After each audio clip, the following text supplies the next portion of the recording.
যেই বৈষম্যের জন্য জুলাই আন্দোলন হয়েছিল, সেই বৈষম্যের শিকার এখনো গ্রামের মানুষগুলো অনেক।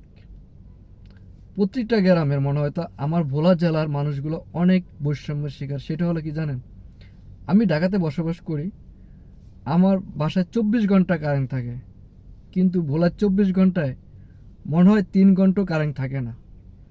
আমি যখনই ফোন দিই বাড়িতে, কারেন্ট নেই।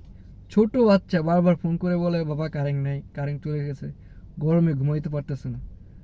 তাহলে গ্রামের মানুষ কি তারা বৈষম্যের শিকার না? এখন হয়তো কিছু লোক বলবেন যে ভাই গ্রামে তো শিল্প কলকারখানা নাই, গ্রামে তো কারেন্টের এতটা প্রয়োজন নাই, তাহলে কৃষক কীভাবে বাঁচবে? একবার চিন্তা করতে পারছেন? আপনি যেখানে 24 ঘন্টা ঢাকা শহরে কারেন্ট দিতে আছেন, আর বাংলার গ্রামের শহরে গ্রামগুলোতে আপনি 2 ঘন্টাও কারেন্ট দেন না, 3 ঘন্টাও কারেন্ট দেন না।